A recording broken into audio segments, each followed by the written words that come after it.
Dear students, अब देखिए digestive system में लास्ट वीडियो लेक्चर जो आज तैयार किया जा रहा है उसका हेडिंग है absorption of food and hormone control of digestion.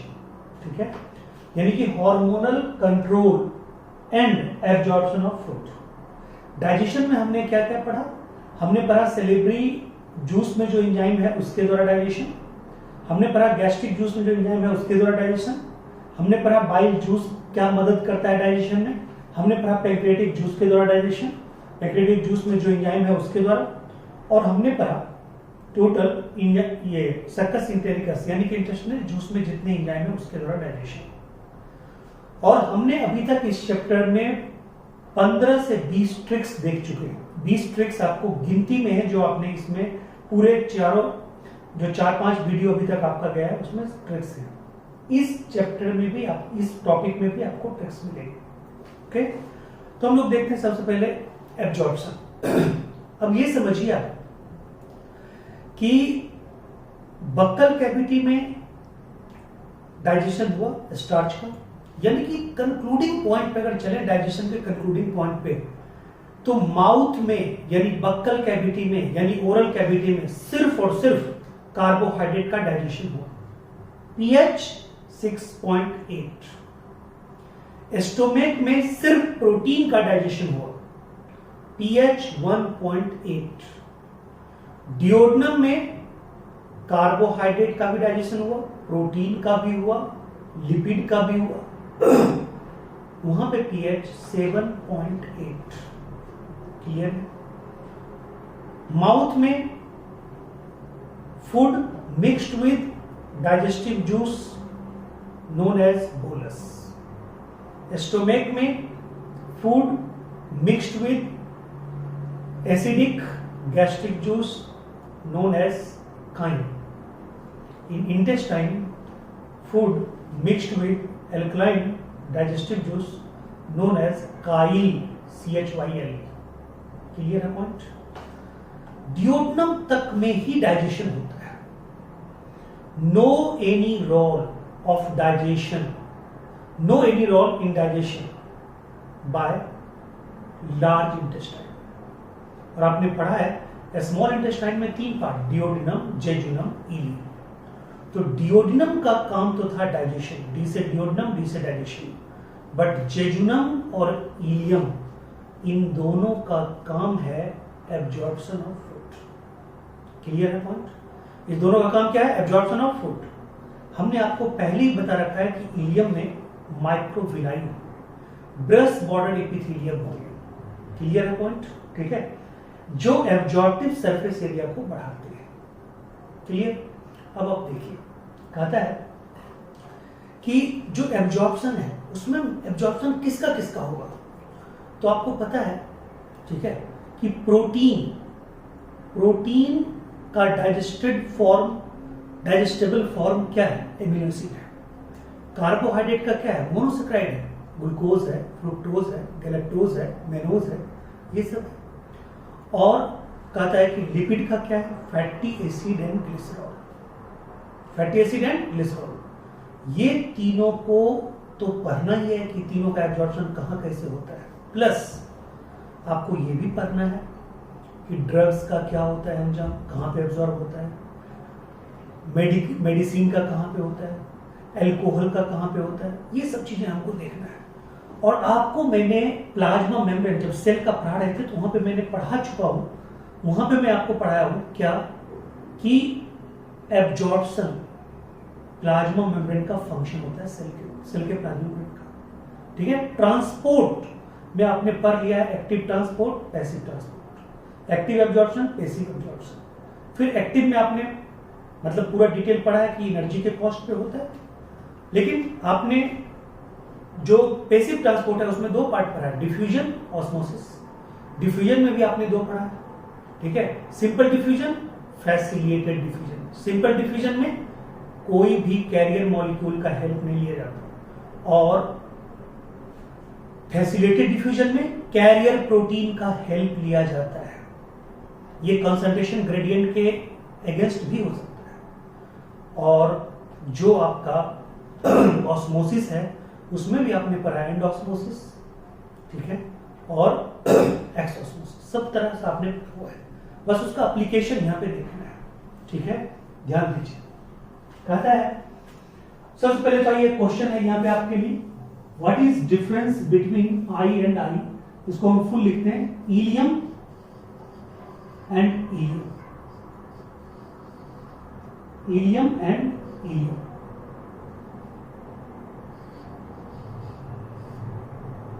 ILEUM, ILIUM। Ileum और इलियम में क्या डिफरेंस है ये आपको जानना है। तो देखिए ILEUM, this is longest part of a small intestine only for absorption of food, ठीक है, meant for absorption of food, most coiled part of small intestine, ये ilium ILIUM, it is bone of, this is longest part of a small intestine, ठीक है, small intestine का सबसे longest part है, और ये जो ILIUM है ये आपका, ठीक है, पेल्विक बोन का एक पार्ट है।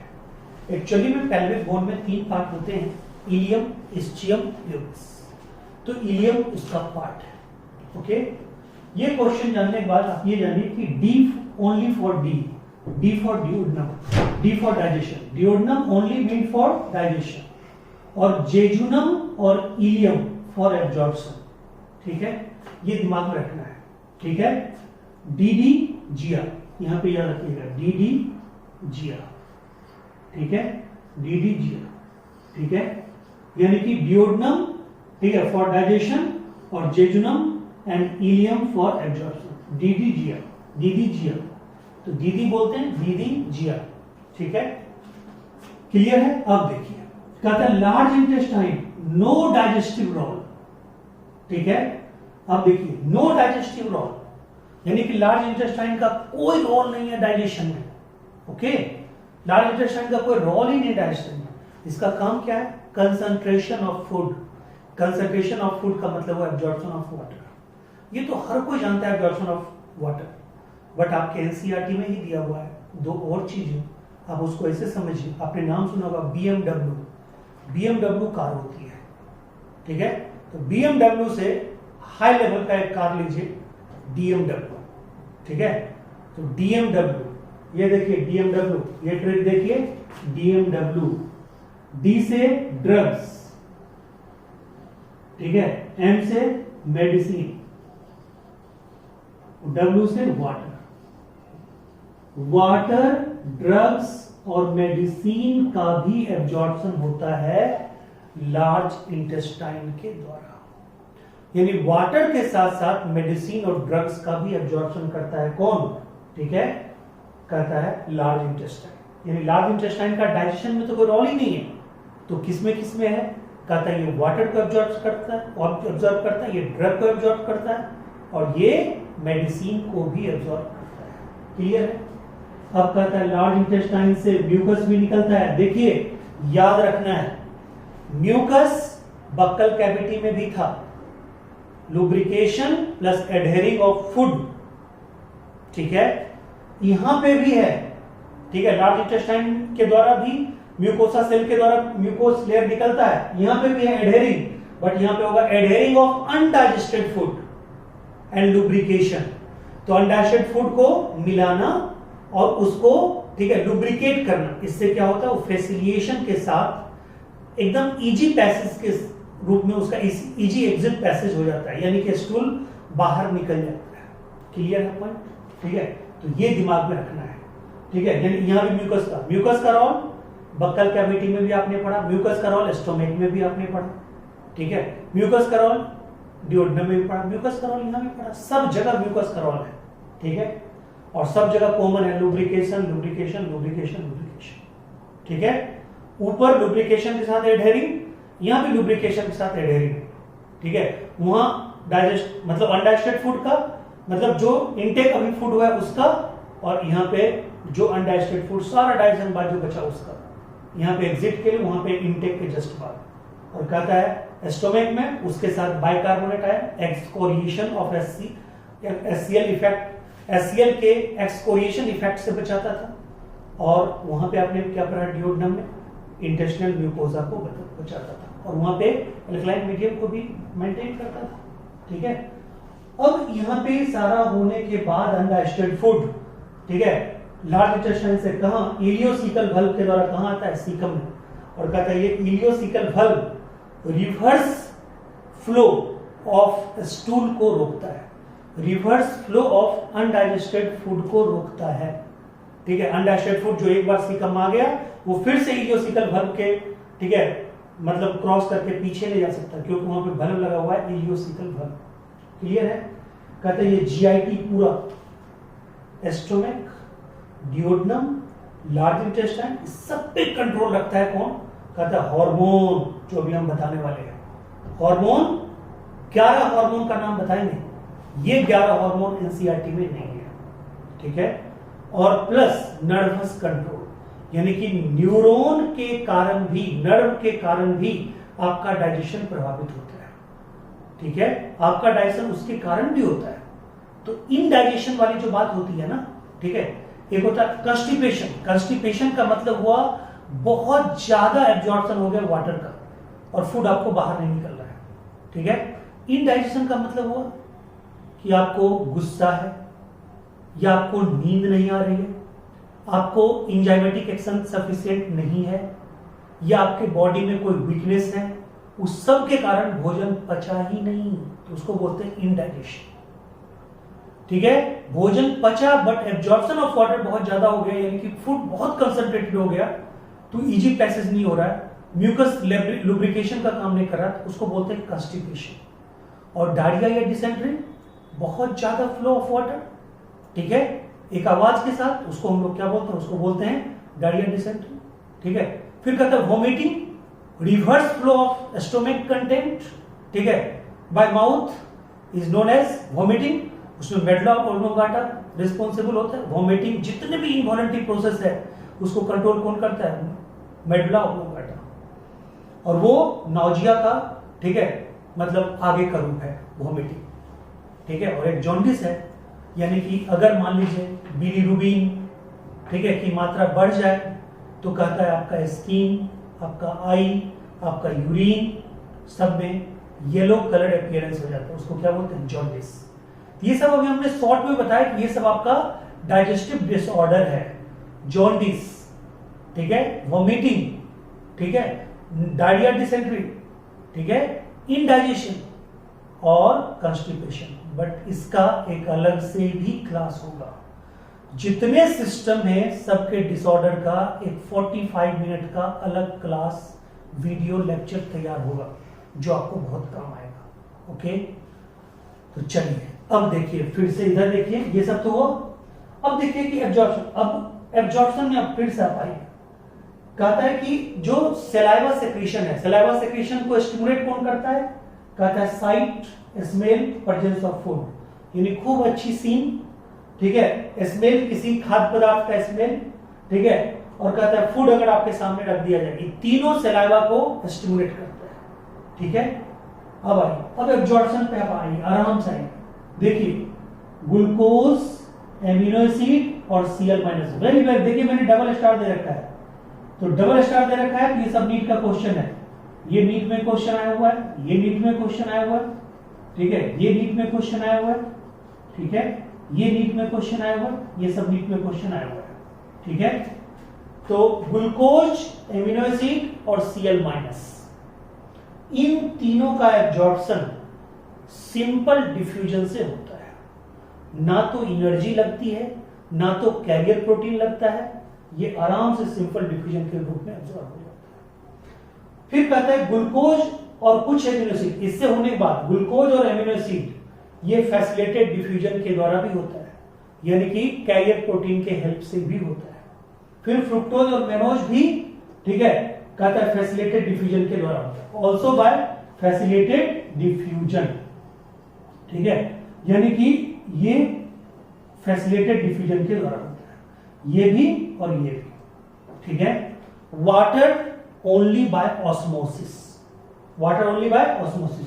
और फिर कहता है ग्लूकोज एमिनो एसिड, और देखिए यहाँ पे सोडियम है, यहाँ पे क्या था ग्लूकोज एमिनो एसिड और Cl माइनस, यहाँ पे है ग्लूकोज एमिनो एसिड और सोडियम। जब जरूरत पड़ती है, बहुत ज्यादा जरूरत पड़ती है, डिफिशियंसी हो जाती है, तो एक्टिव एब्जॉर्प्शन से भी होगा, एनर्जी खर्च करके भी होगा, अगेंस्ट कंसंट्रेशन ग्रेडियंट भी होगा। क्लियर है पॉइंट?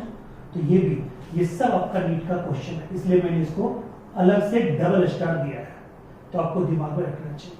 अब आइए माउथ में, ये माउथ में सिर्फ और सिर्फ, ठीक है, ड्रग्स का एब्जॉर्प्शन होता है माउथ में, और वो भी कहां पे, माउथ का जो म्यूकोसा लेयर है, आपको मैंने बताया कि यहां से लेके माउथ साइनस तक, ठीक है, आपको मतलब म्यूकोसा होता ही है, सब म्यूकोसा होता ही है, मस्कुलरिस होता ही है, ठीक है, कहीं कहीं पे सिरोसा होता ही है, कहीं कहीं पे मस्कुलरिस लेयर नहीं होता।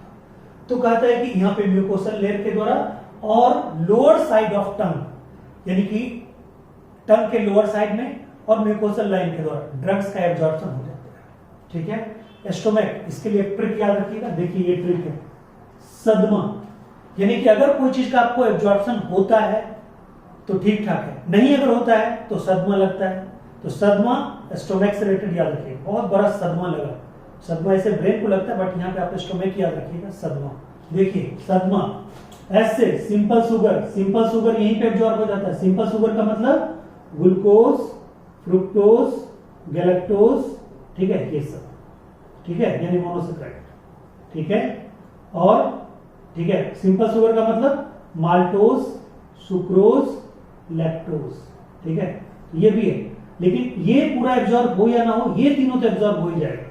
तो सिंपल शुगर, अल्कोहल, ठीक है, ड्रग्स, ठीक है, उसके बाद मेडिसिन, ठीक है, एब्जॉर्प्शन। सदमा, एस से सिंपल शुगर, ए से अल्कोहल, डी से ड्रग्स, एम से मेडिसिन और ए से एब्जॉर्प्शन, ये सदमा, ये ट्रिक याद रखिएगा। ठीक है, अब आइए स्मॉल इंटेस्टाइन में ऑल माइक्रो मॉलिक्यूल्स का मतलब यहां पे क्या है, प्रोटीन का एंड प्रोडक्ट एमिनो एसिड यहीं पे एब्जॉर्ब हो जाएगा। ठीक है, और वो भी स्मॉल इंटेस्टाइन में कहां पे, पहले बताया जेजुनम और इलियम में। ठीक है, तो कहता है कि यहां पे प्रोटीन का and product amino acid absorb हो जाएगा, कार्बोहाइड्रेट का एंड प्रोडक्ट मोनोसैकेराइड एब्जॉर्ब हो जाएगा, लिपिड का एंड प्रोडक्ट फैटी एसिड और ग्लिसरॉल एब्जॉर्ब हो जाएगा, चाहे ब्लड कैपिलरी के द्वारा हो या लिम्फ कैपिलरी के द्वारा हो, बट यहां पे हो जाएगा। और लार्ज इंटेस्टाइन में वही डीएमडब्ल्यू, ड्रग्स, मेडिसिन और वाटर, ये पूरा का पूरा एब्जॉर्प्शन है। ठीक है, और मैं यहां पे एक बात बता दूं, फिर चलूंगा हार्मोनल कंट्रोल पे। यहां पे एक बात बता दूं कि ये सारा फूड वगैरह सब लास्ट में कहा जाता है, रेक्टम में जाता है। जब रेक्टम में फूड पूरा भर जाता है तो उसकी एक रिफ्लेक्स एक्शन नर्वस कंट्रोल पे जाती है। बट आप जान जाइए, exit of undigested food by food passage is purely voluntary process. But वहां पे जो एनल स्फिंक्टर होता है उसको ओपन होने के लिए एक सर्ज होता है, एक स्टिमुलेशन आती है, वो जब तक फूड वहां पे भरेगा नहीं तब तक वो स्टिमुलेशन नहीं आती है, और फिर एनस के द्वारा वो बाहर निकलता है। बट ये कैसा प्रोसेस है, ये वॉलेंट्री प्रोसेस है। ठीक है, ये याद रखिएगा। ठीक है, हाँ, ये वॉलेंट्री प्रोसेस है, और ये फूड मतलब उसमें मतलब एक लिमिट तक ही वॉलेंट्री है, उसके बाद इनवॉलेंट्री हो जाता है। क्लियर है, तो ये दिमाग में रखना है। आइए हार्मोनल कंट्रोल, ये जो हार्मोनल कंट्रोल जो लिखा हुआ है, देखिए इसमें हमने, ये आपको एनसीईआरटी में नहीं है, ये टॉपिक मैं अलग से बताने जा रहा हूं, ये एनसीईआरटी में नहीं है, बट ये टॉपिक आपको जानना जरूरी है, नीट में यहां से क्वेश्चन आएगा। ठीक है, ये टॉपिक बहुत जरूरी है क्योंकि हार्मोन भी कम संख्या में 11 है। ठीक है, देखिए मैं लिखता हूं, पहला फर्स्ट हार्मोन गैस्ट्री, दूसरा हार्मोन, ठीक है, इंटेरोगैस्ट्रो,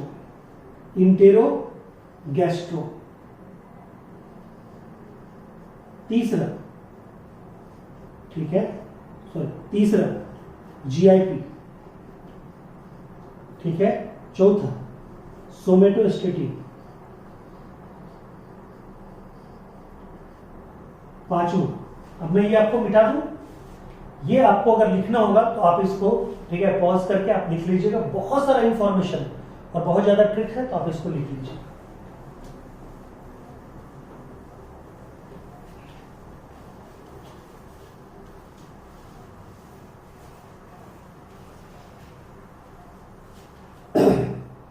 अब देखिए, इसको मैं इधर ही लिखता हूं, आपको और अच्छा रहेगा, ठीक है।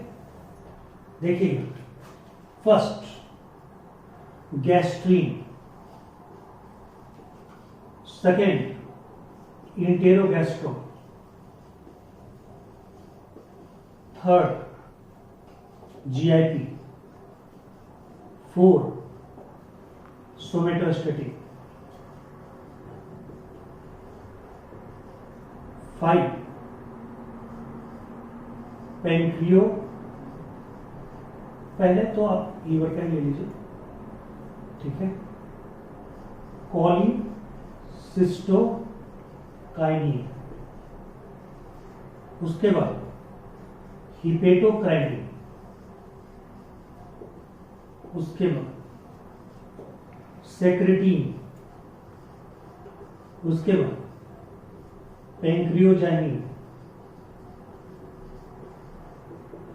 उसके बाद डुओक्राइनिन, ठीक है, डुओक्राइनिन, ठीक है। 1 मिनट रुक जाइए। कोलिसिस्टोकाइनिन 5 6, यहां पे गड़बड़ हुआ था, 6, ये 7, ये आपका 8, ये आपका 9, उसके बाद इंटेरोक्राइनिन, क्राइनिन, और लास्ट में 11 विलिकिनिन, ठीक है। एकदम प्यार से देखिए, कुछ नहीं है, आपको याद हो जाएगा। मेरे साथ बस 10 मिनट आपको रुकना है, आपको ये पूरा का पूरा याद है। देखिए यहां पे ये चारों, ठीक है, ये एस्टोमेक से रिलेटेड है, ठीक है, गैस्ट्रिक जूस से रिलेटेड है, ठीक है, गैस्ट्रिक जूस से रिलेटेड है, क्लियर। जिसमें एक ही बढ़ाने का काम करता है, ये इंक्रीज करने का काम करता है, इंक्रीज गैस्ट्रिक जूस, ठीक है, गैस्ट्रिक, और ये, ठीक है, ये और ये तीनों इसके खिलाफ, यानी इनहिबिटरी इन फंक्शन होता है, इनहिबिटरी इन फंक्शन होता है। पूरा डिटेल लिखेंगे, यानी गैस्ट्रीन, ठीक है, stimulate the secretion of gastric juice, Enterogastron inhibit the secretion of gastric juice, GIP also, ठीक है, control the secretion of gastric juice by inhibitory effect, ठीक है, यानी रोक के, इसलिए इसका नाम क्या है, GIP, गैस्ट्रिक इनहिबिटरी पेप्टाइड। इसका पूरा नाम है gastric inhibitory peptide, okay. Somatostatin, ये जो सोमेटोस्टेटिन है, ये क्या है सोमेटोस्टेटिन, तो कहता है ये स्टोमक के मोटिलिटी को कम करता है, स्टोमक मोटिलिटी डिक्रीजेस, ठीक है, यानी कि ये चर्निंग ऑफ फूड को कम करता है, चर्निंग ऑफ फूड, ठीक है, और ठीक है, काइन फॉर्मेशन डिक्रीज करता है, ठीक है। तो अब देखिए, ये चारों के चारों हार्मोन किससे रिलेटेड हो गए, स्टोमक से रिलेटेड, जिसमें गैस्ट्रीन गैस्ट्रिक जूस के सेक्रेशन को बढ़ाएगा, बाकी 3 हार्मोन उसको घटाएगा। आपको क्लियर याद हो जाना चाहिए, गैस्ट्रीन बढ़ाएगा, बाकी 3 उसको क्या करेगा, घटाएगा। क्लियर हो जाना चाहिए यहीं पे, ये चारों आपका स्टोमक से रिलेटेड। अब देखिए अगला दोनों लीवर से रिलेटेड, ये दोनों किससे रिलेटेड, लीवर से। अगला दोनों पैंक्रियास से रिलेटेड, और अगला, ठीक है, तीनों इंटेस्टाइन से रिलेटेड। हो गया काम खत्म, जिसमें ये दोनों इंटेस्टिनल जूस से और ये इंटेस्टिनल विलाई से, ठीक है, यानी कि ये पैंक्रियाटिक जूस से, ये दोनों बाइल जूस से, ठीक है। देखिए इन दोनों पे जाइए, कॉलीसिस्टोकाइनिन दिमाग में लाइए आप। सिस्टिक डक्ट हमने कहां पे बताया था? सिस्टिक डक्ट हमने बताया था आपको, कहां पे बताया था सिस्टिक डक्ट? कहा था सिस्टिक डक्ट हमने बताया था आपको, ठीक है, कहां पे? तो कहता है कि गॉल ब्लैडर के डक्ट को बोलते थे सिस्टिक डक्ट, यानी कॉन्ट्रैक्शन ऑफ गॉल ब्लैडर, ये स्टिमुलेट, ठीक है, contraction of gall bladder, contraction of gall bladder, gall bladder के कॉन्ट्रैक्शन करवाता है। और गॉल ब्लैडर का जब कॉन्ट्रैक्शन होगा तो वहां क्या निकलेगा? बाइल जूस निकलेगा, ठीक है, and release of bile juice, ठीक है। बट ये देखिए हेपेटोकाइनिन, ठीक है, stimulate secretion of bile juice directly from hepatic cell, clear है पॉइंट? यानी कि ये स्टिमुलेट सेक्रीशन एंड सिंथेसिस भी कीजिएगा, सेक्रीशन एंड सिंथेसिस, यानी कि पहले सिंथेसिस तब secretion. Stimulate synthesis and secretion of bile juice directly from hepatic cell. ये दोनों हो गए लीवर से रिलेटेड, ये लीवर, ये गॉल ब्लैडर, यानी लीवर और ये गॉल ब्लैडर, ठीक है, बट दोनों बाइल से रिलेटेड। सेक्रेटिन, अब आइए सेक्रेटिन और पैंक्रियोजाइमिन। ये सेक्रेटिन जो है ये बाइल सॉल्ट को भी रिलीज करने में मदद करता है, बाइल सॉल्ट, ठीक है, एक्शन यानी बैक लीवर की तरफ। अब प्लस, अब देखिए पैंक्रियाटिक जूस, यानी कि ये पैंक्रियाटिक जूस और इंटेस्टिनल जूस में दोनों में नॉन इंजाइमेटिक पार्ट भी है और इंजाइमेटिक पार्ट भी है। नॉन इंजाइमेटिक पार्ट और इंजाइमेटिक पार्ट, जिसे बाइकार्बोनेट आया, non enzymatic part, mucus non enzymatic part, दोनों जगह, ठीक है। तो अब आप देखिए ये पैंक्रियोजाइमिन, ठीक है, ये सेक्रेटिन नॉन इंजाइमेटिक पार्ट को बनाता है, नॉन इंजाइमेटिक पार्ट ऑफ बोलिए क्या? डाइजेस्टिव सिस्टम, डाइजेस्टिव सिस्टम कहते हैं non enzymatic part of pancreatic juice, यानी पैंक्रियाटिक जूस का नॉन इंजाइमेटिक पार्ट बनाएगा कौन? सेक्रेटिन। और ये क्या करेगा? ठीक है, stimulate the synthesis and secretion of enzymatic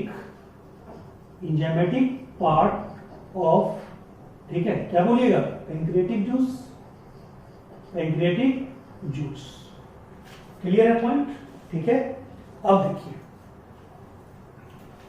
अब देखिए आप, एक मिनट,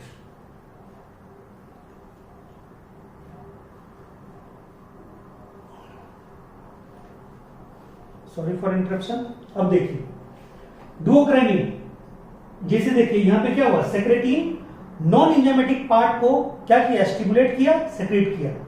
पैंक्रियोजाइमिन क्या किया? इंजाइमेटिक पार्ट को स्टिमुलेट किया, सेक्रेट किया। उसी तरह डुओक्राइनिन ये non enzymatic part, intestinal juice के नॉन इंजाइमेटिक पार्ट को क्या करेगा? सेक्रेट करेगा, स्टिमुलेट करेगा, और ये उसके इंजाइमेटिक पार्ट को सेक्रेट करेगा और, ठीक है, स्टिमुलेट करेगा। लीजिए डुओक्राइनिन, ठीक है, डुओक्राइनिन, ठीक है, स्टिमुलेट एंड सेक्रेट्स, ठीक है, non enzymatic part of intestinal juice, ठीक है। और मैं यहां पे बता दूं, ये नॉन इंजाइमेटिक पार्ट किससे निकलता है? ब्रूनर्स ग्लैंड, पहले ही बताए थे, ब्रूनर्स ग्लैंड, और ये कहां पे होता है? इंटेस्टिनल सब म्यूकोसा, इंटेस्टिनल सब म्यूकोसा। ये पहले ही बताए थे, याद कीजिए, पहले ही ग्लैंड वाले में बताए थे कि जो इंटेस्टिनल सब म्यूकोसा में है वो यही एक लेयर है, ठीक है, इंटेस्टिनल सब म्यूकोसा में। तो वहां पे ब्रूनर्स ग्लैंड होता है, ठीक है, क्लियर है पॉइंट। तो Brunner's gland non enzymatic part को बनाता है, बट उस ब्रूनर्स ग्लैंड को स्टिमुलेट कौन करता है? ठीक है, डुओक्राइनिन। और ये देखिए इंटेरोक्राइनिन, ये क्या करता है? ये क्या कहिएगा? स्टिमुलेट एंड सेक्रेशन ऑफ, क्या कहिएगा? Enzymatic part, enzymatic part. हम यहीं से इसको इधर लेंगे, enzymatic part of intestinal juice, ठीक है, बाय पेनिथ सेल, बस लास्ट, बाय पेनिथ सेल। और ये जो है बिलिकिनिन, ये क्या करेगा? स्टिमुलेट, ठीक है, एब्जॉर्प्शन ऑफ, ठीक है, डाइजेस्टेड फूड, डाइजेस्टेड फूड, ठीक है, बाय इंटेस्टिनल विलाई, विलाई, ठीक है, बस, ठीक है। अब देखिए इसमें क्या है, सो देखिए अब इसको पूरा फाइनल रिवीजन करते हैं, ठीक है। देखिए फाइनल रिवीजन में आपको क्या है, ठीक है, ये कितने मतलब हार्मोन है? 11, गैस्ट्रीन, ठीक है, enterogastrone, GIP, somatostatin, cholecystokinin, hepatocrinin, secretin, pancreozymin, duocrinin, enterocrinin, villikinin, ये 11 जो है इसमें बार बार बताएं, 2 बार बताएं, लेकिन इसको समझिए। कहता है इसमें 4 जो है वो है आपका गैस्ट्रिक जूस से रिलेटेड, स्टोमैक से रिलेटेड। इसमें और भी अच्छे अच्छे पॉइंट अभी बताएंगे आपको।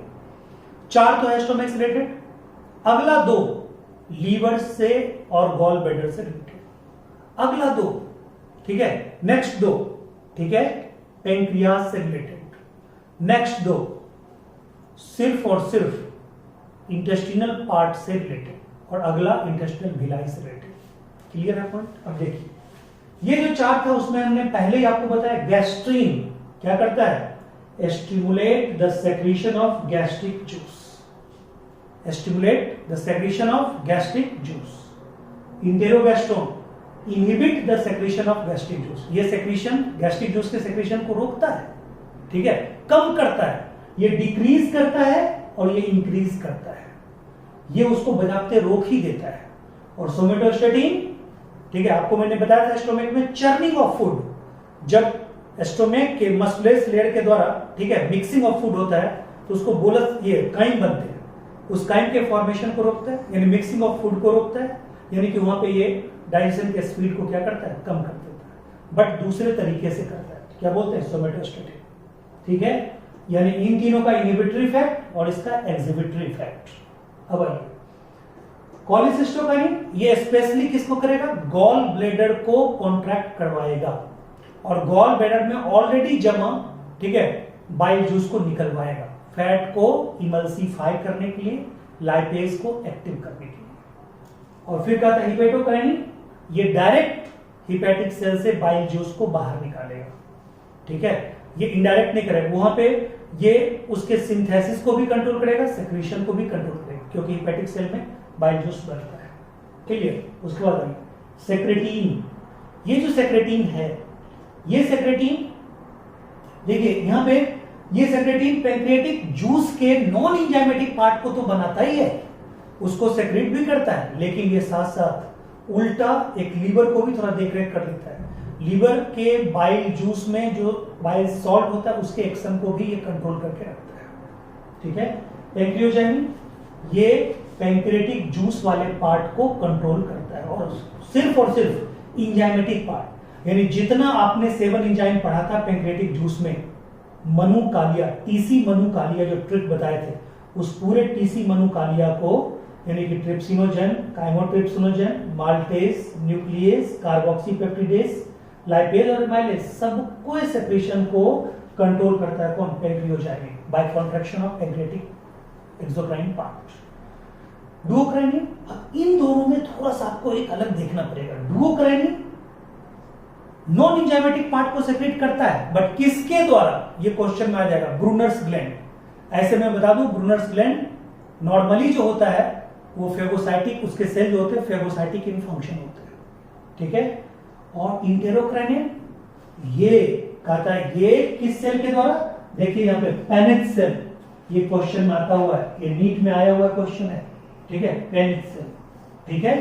पेनिथ सेल, ठीक है, इंटेस्टाइन के जस्ट म्यूकोजल लेयर के अंदर रहता है, उसको बोलते हैं पेनिथ सेल। उसके द्वारा ये, ठीक है, मतलब सेक्रेट करवाता है, क्या सेक्रेट करवाता है, उसके द्वारा सेक्रेट करवाता है इंटेस्टिनल जूस को, यानी कि जो एंजाइमेटिक पार्ट है इंटेस्टिनल जूस का, उसको सेक्रेट करता है पेनिथ सेल, उसको स्टिमुलेट करता है इंटेरोक्राइनियम। और विलिगिनिन इंटेस्टिनल विलाई को खड़ा रखता है, यानी कि एब्जॉर्प्टिव सरफेस एरिया को बढ़ाता है और एब्जॉर्प्शन को स्टिमुलेट करता है। क्लियर है? चलिए अब इसमें आपको एक लास्ट पार्ट हम बताने जा रहे हैं। एक लास्ट पार्ट क्या है सो सुनिए। लास्ट पार्ट ये है कि जो गैस्ट्रीन है, ये गैस्ट्रीन सिर्फ एक ऐसा हार्मोन है, ठीक है, ये गैस्ट्रीन जो, ठीक है, स्टोमेक के, ठीक है, पाइलोडिक पार्ट से निकलता है, पाइलोडिक पार्ट से निकलता है, ठीक है, यानी कि सिर्फ एक गैस्ट्रीन ही स्टोमेक के पाइलोडिक पार्ट से निकलता है। बाकी जितने भी हार्मोन हैं 10 के 10 गैस्ट्रीन को छोड़ के, ये सारे 10 के 10 हार्मोन, ये जितने भी हार्मोन आप देख रहे हैं, ये सब, ठीक है, कहां से निकलते हैं, बाय डियोडिनल, डियोडिनम, ठीक है, इंडोक्राइन पार्ट, इंडोक्राइन पार्ट। और इसलिए मैंने बताया था, ठीक है, या जीआईटी डियोडिनम या जीआईटी इंडोक्राइन पार्ट, ठीक है, इसलिए मैंने बोला था जीआईटी। अब देखिए जीआईटी से आपने अभी पढ़ा ही था, डियोडिनम से इंटेस्टिनल जूस भी निकलता है और डियोडिनम के यानी कि जीआईटी वाले पार्ट से हार्मोन भी निकल रहा है। तो हार्मोन भी निकल रहा है और पेंक्रिएट, ये क्या बोलते हैं, इंटेस्टिनल जूस भी निकला, उसमें एंजाइम भरा पड़ा था, इसलिए जीआईटी को क्या बोलते हैं, मिक्स ग्लैंड। पेंक्रियाज को भी क्या बोलते हैं, मिक्स ग्लैंड। टेस्टिस को भी क्या बोलते हैं, मिक्स ग्लैंड। ओवरी को भी क्या बोलते हैं, मिक्स ग्लैंड। इस चारों मिक्स ग्लैंड या हेटेरोक्राइन ग्लैंड को याद रखने के लिए ट्रिक क्या बताए थे, टोपी, TOPI, ठीक है, टेस्टिस, ओवरी, पेंक्रियाज, इंटेस्टाइन, यानी कि ये चारों ग्लैंड जो थे मिक्स ग्लैंड थे। तो आपने देख लिया जीआईटी के 11 हार्मोन के बारे में, ठीक है, तो ये था जीआईटी का हार्मोन। अब मैं आपको एक वर्क देता हूं जो इस चैप्टर में नहीं है बट वो आपको करना है, ठीक है। वो वर्क क्या है कि डाइजेशन चैप्टर में ही आपको एक चार्ट बनानी है, ठीक है, एक चार्ट बनानी है और मुझे भेजनी है। इसका नोट्स तो आपको भेजना ही है।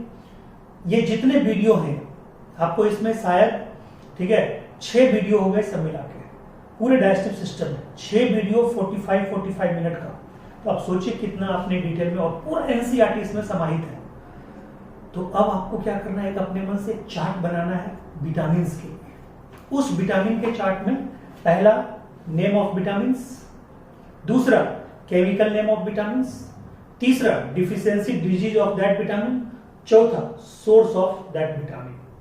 ये आपको कॉलम बना के भेजना। और किसका किसका भेजना है सो देखिए, फालतू चीजें नहीं। Vitamin A, vitamin B1, vitamin B2, vitamin B3, B4, B5, B6, यानी कि B1 से B6 तक लगातार, B1, B2, B3, B4, B5, B6। उसके बाद सीधे जाना है B12 पे, बीच में कोई विटामिन नहीं टच करना है। फिर vitamin C, vitamin D, vitamin E, vitamin K, इसको करना। और मैं आपको बता दूं विटामिन बी और सी वाटर सॉल्युबल है और बाकी विटामिन ए, डी, ई और के ये फैट सॉल्युबल है। तो ये पुराने एनसीईआरटी में है, ये पूरा हेडिंग आपके नए एनसीईआरटी में नहीं है, लेकिन क्वेश्चन पूछा जा सकता है पुराने एनसीईआरटी से, इसलिए मैं आपको ये चार्ट बनाने का वर्क दे रहा हूं। ये सबको नोट करने के बाद, ठीक है, डिजीज जो मैंने शॉर्टकट में बताया, तो डिजीज तो ऐसे ही मैंने बताया, डिजीज का पूरा एक अलग से क्लास लेंगे। सातों ह्यूमन सिस्टम में जितने डिजीज एनसीईआरटी में सबसे पीछे पेज में दिया हुआ है, उसका एक अलग से स्पेशल क्लास होगा। थैंक यू सो मच, फिर मिलते हैं।